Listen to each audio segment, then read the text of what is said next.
Doutora Zênia, e por falar em bem-estar social e camadas mais pobres, a senhora tem criticado o fato de que o governo gastou demais na concessão do auxílio emergencial, gastou mais além do que deveria, né? Mas, de outro lado, esse gasto não foi necessário no sentido de se criar um colchão, né, como é que eu diria, para amparar exatamente essas pessoas mais pobres. O auxílio emergencial também não favoreceu a própria retomada da economia, na medida em que esse dinheiro circulou, esse dinheiro foi gasto e também gerou impostos, ou seja, o governo recuperou uma parte desse dinheiro que foi distribuído com o auxílio emergencial. É por isso tudo que eu gostaria que a senhora explicasse melhor isso. Por que é que o governo gastou mais do que devia e, portanto, fez um gasto mal feito, né, com o auxílio emergencial, a ponto de prejudicar a economia no Brasil? Uhum. Bom, infelizmente não tem milagre, né? Quer dizer, na hora que você faz um estímulo ao consumo, a reação da economia é rápida, mas de curto prazo. Não é isso que vai gerar emprego. Não é isso que vai gerar emprego de verdade, pensando numa perspectiva de médio prazo. Você pode até localizadamente gerar alguma, principalmente por causa da reforma trabalhista, tem o trabalho intermitente, enfim, alguns informais também ganham espaço que dá um alívio, mas isso é feito de curto prazo. Então é importante colocar o seguinte: o auxílio emergencial foi uma decisão acertada, necessária. Atingir os informais foi essencial? Sim, isso é muito importante ficar claro. Esse socorro, ele era indispensável. Mas, como tudo, quer dizer, o diabo está ali nos detalhes, acho que teria sido importante fazer uma maior calibragem.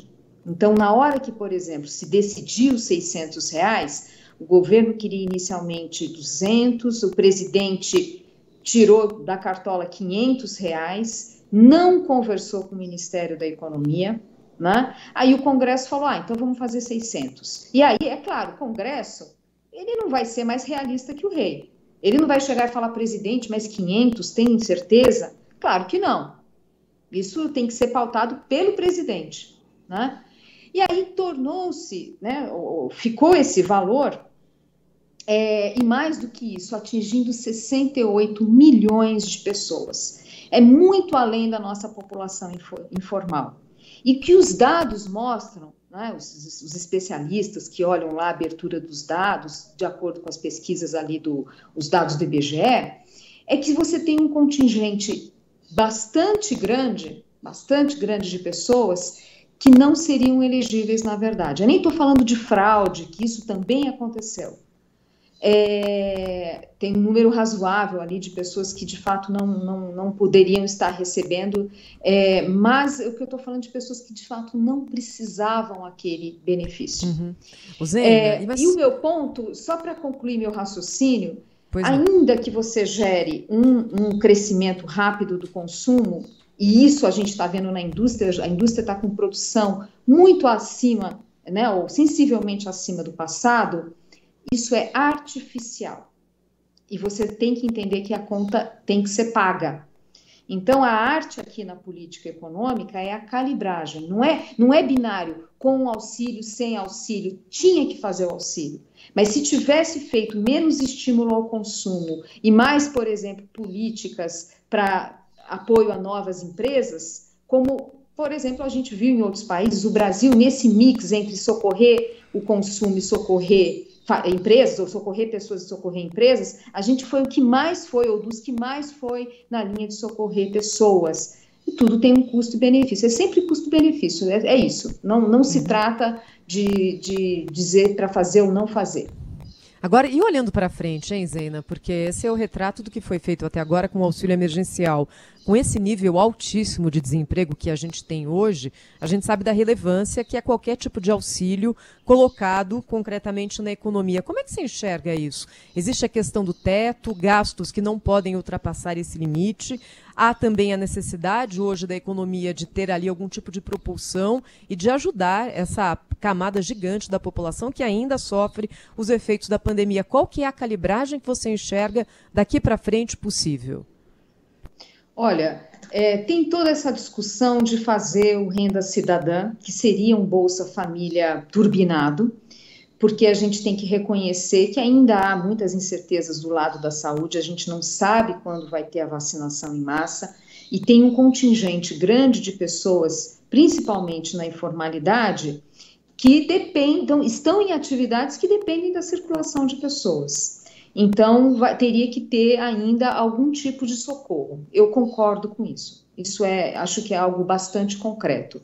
A questão é definir exatamente quem é esse grupo, e acho que aqui o governo deveria fazer algo mais conjunto com os governos locais, quer dizer, as prefeituras, enfim, os governos locais, ajudando a melhorar o cadastro dessas pessoas, de garantir realmente que esse recurso está chegando onde precisa, que não é o caso, tem muito desvio. Doutora Zeyna. Então, infelizmente, pois não. Eu vou deixar a senhora concluir, mas eu queria saber o seguinte, já saiu uma manchete com mais uma declaração do ministro Paulo Guedes, dizendo o seguinte, que em 2021, se o país não fizer nenhuma besteira, a gente pode crescer de 3% a 4%. A senhora concorda com essa afirmação?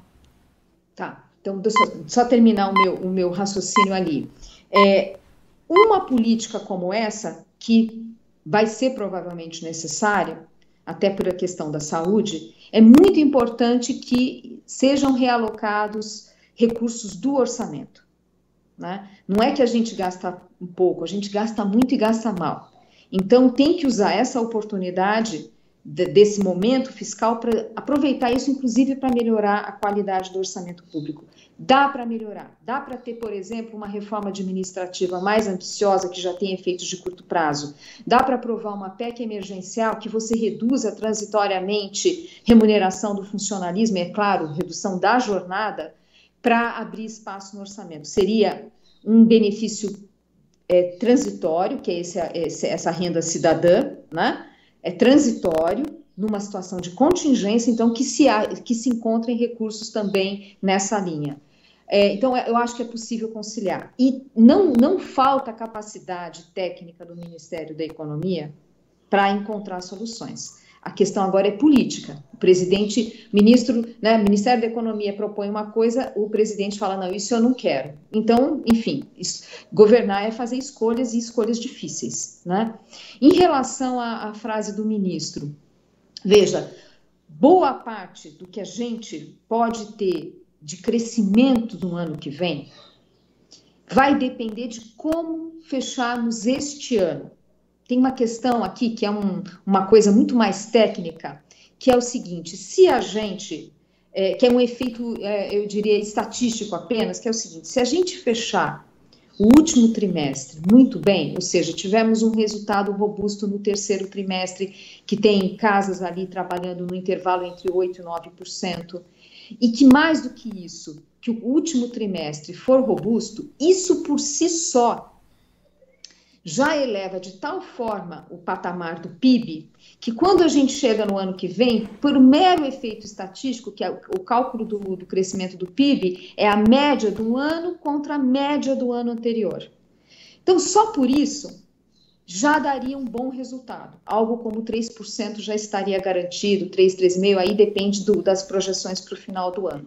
A questão, quando a gente olha os vários números de projeção do mercado financeiro, é que mesmo que esses números possam variar, né, tem um leque grande aí de projeções, quando você vai lá e tenta entender a diferença entre as projeções, é muito mais por esse efeito estatístico de 2020 do que pela perspectiva de uma puxada mais forte em 21. Isso é importante ser colocado. É boa explicação então, mesmo.